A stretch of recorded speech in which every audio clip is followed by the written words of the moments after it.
আপনি যে মনোভাবটার ব্যাপারে আমি কি জানেন? আমি জানি আমার মামা শ্বশুর লাগে। আমি আগুবাই থাকি, আগুবাই 20 বছর থাকি। ও থাকে ঢাকা। 20 বছর। মানে মনু ভাই কোথায় থাকে? ঢাকা থাকে। ঢাকা থাকে। কেন ঢাকা থাকে? ঢাকা থাকে বাড়িতে তুই যাওয়ার আগে ভাই বোন মাইলেছে, ভয় আসে না। ভাই বোন মাইলেছে আতঙ্কের জন্য আসে না। আসলে তারপরে 20 বার হের মামি মারা গেছে, 20 যাইছে। আইয়া হের বউ আইছে, ভাইয়া আমার বাসায় আইছে, থাকবো। পরে শুক্রবার 7 তারিখে জুনাই হে সকাল 10টা 10:30 আইছে। আইয়া আমার ঘর ঢুকছে, ঢুকার সাথে সাথে আমি গেছি উনি আসে কি আপনার ওইখানে থাকে? হ্যাঁ, আমার ঘরে গেছে ঘরে গেছে পরে আমি দোকানে গেছি। দোকানে যাই কিছু ঠান্ডা মানে নিয়ে আসবো, তাই দিয়ে এই মুহূর্তে আমাকে গুলি করছে। আপনার গুলি করে? হ্যাঁ, আমার গুলি করছে কে? আমার গুলি করছে টিটু গুলি করার পরে তখন আমি দৌড়ে বাদ গেছি। মামা আমরা এটা করছি, আমার গুলি করছে, আমার মারতো না, যে বিশেষ আমার মারতো না। আপনার মামা বেরোতো না? না, মারতো না, আমার মারতো না।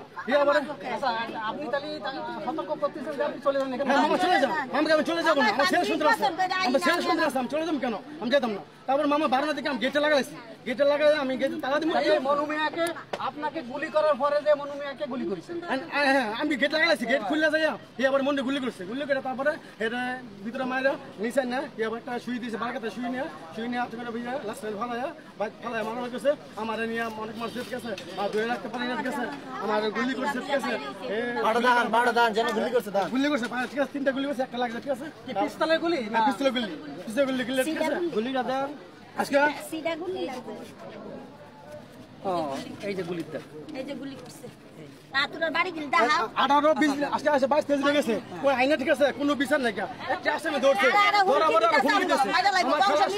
আমার খালা শ্বশুর ফোন দিছে, বলতেছে তোরা বাড়াবি করবি না, তোরা দেশ চলবি না, তোর খবর আছে। এই হুমকি দেয়। এই হুমকি মানে আইনের লোকে কোনো মানে আইনের পুলিশ কি পদক্ষেপ নেন? এরা কত না পদশালী কি এরা কি প্রশাসনী? হ্যাঁ, পশাল অনেক পশাল। এই বাড়াকে যা আছে সব নিয়ে নিছে। আর আমার, ঠিক আছে। আপনার কি হয়? মামা। আপনার মামা? উনি কি আপনার জামাই? হ্যাঁ, আমার জামাই। আমার জামাই। আপনি উপস্থিত ছিলেন?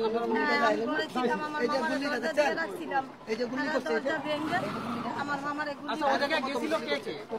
প্রথম গিয়া গুলি করছে ফারুকে, মানে আমার জামাই চোখের সামনে? হ্যাঁ, আমার চোখের সামনে ফারুকে গুলি করছে। আর মিঠুয়া মাথার মধ্যে একটা কূপ দিচ্ছে, কূপ দিয়া তারপরে আর একটা। আপনার মামাকে ওই সময় বেঁচে ছিল? হ্যাঁ, আমার মামাই বেঁচে ছিল। তারপরে বাইরে আইনা হসপিটাল নিয়েছি, পরে আমার মামাই বেঁচে ছিল, বলছে আমি বাঁচছি। সারা হসপিটালে, ঢাকা কলেজ মেডিকেল। আচ্ছা, এই ফারুক সাহেব কি করে? ফারুক সাহেব কমিশনার দাঁড়াইছে, অবৈধ ব্যবসা করে, কোনো কাজকর্ম করে না। ওনার মূল বিজনেস সন্তান, আর কোনো কাজকর্ম করে না, হয়তো জুড়ে কমিশনার দাঁড়াইছে। এই যে কমিশনার দাঁড়ায়, কোনো টাকা পয়সা অর্থ সম্পত্তি না থাকলে তো কমিশনার দাঁড়ায়। অবৈধ টাকা হইলে কয়দিন আগে টাকা পয়সা হইতে, কোনো নিজস্ব কোনো বাপদাদার সম্পদ নাই, কিছু নাই। মানে তারা কয় ভাই? তারা 5 ভাই। তারা কি খুব পূর্বাখালী এলাকা? আগে ছিল না, আগে টেম্পুর হেলবেড়া ছিল, এখন অবৈধ ব্যবসা করে বতপশালী হয়ে গেছে। আপনি তো বললেন কিছুই নেই, এখন তো ব্যবসা অবৈধ ব্যবসা করে কোটি টাকার মালিক হয়ে গেছে। এই কারণেই তামগো মাইরা লইছে। আপনি কি জানেন বলেন? তারা আমার যে মারা গেছে সে আমার মামু, সে দীর্ঘ 20 বছর যাবত এই এলাকায় আসে না তাদের বয়ে। কেন এই ফারুকদের বয়টা আসে না? আমার নানা মারছে, নানি মারছে, আমার আরো মামা মারছে, খালা মারছে। তারা সে আতঙ্কে কি হয়ে গেছে, তখন তারা মানে ভীতু হয়ে গেছে।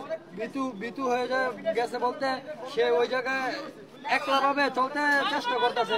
তার বউ আছে, বাচ্চা আছে। এখন তার জানাজা দিতে সে আসছে কুতুবপুর এলাকায় জানাজা দিতে। তারপর পরের দিন এই জায়গায় মেয়ে আর বউ নিয়ে পাঠাইছে এই জায়গায়। আপনারা মামলা হয়েছে তো? মামলা হয়েছে, আসামি হত্যা হয়েছে, এটা তো মামলা হয়েছে, কিন্তু পুলিশ সম্পূর্ণ চুপ এই পর্যন্ত। পুলিশ চুপ কেন? পুলিশ কি টাকার কাছে পুলিশ নিচ্ছে না? টাকার কাছে পুলিশ সব বিক্রি হয়ে গেছে। কিভাবে বললেন বিক্রি হয়ে গেছে? কারণ যদি বিক্রি না হইতো এ পর্যন্ত সারা বাংলাদেশে যতটা মার্ডার হয়েছে, এ পর্যন্ত যতটা মার্ডার হয়েছে, বাংলাদেশ সরকারের যে পদক্ষেপ 2 দিন 3 দিন পরে সাথে সাথে আসামি ধরা পড়ে গেছে। কিন্তু অনেক আসামি তো ধরে ফেলে, বস্তা বন্দি করে ফেলে আগে, তাও তো ধরে ফেলায়। কিন্তু আজও পর্যন্ত এই 1 মাসের ভিতরে 20 দিন মার্ডার হয়েছে, অন পর্যন্ত একটা আসামি ধরা পড়ে না। একটা 12 নম্বর আসামি ধরা পড়ছে, মানে আত্মীয় স্বজন ভয়ের মুখে আছে, আতঙ্কের ভিতরে আছে, তাদের হুমকি দিতেছে। খোদা হাফেজ। নারায়ণগঞ্জ 27 ওয়ার্ড বন্দর থানা।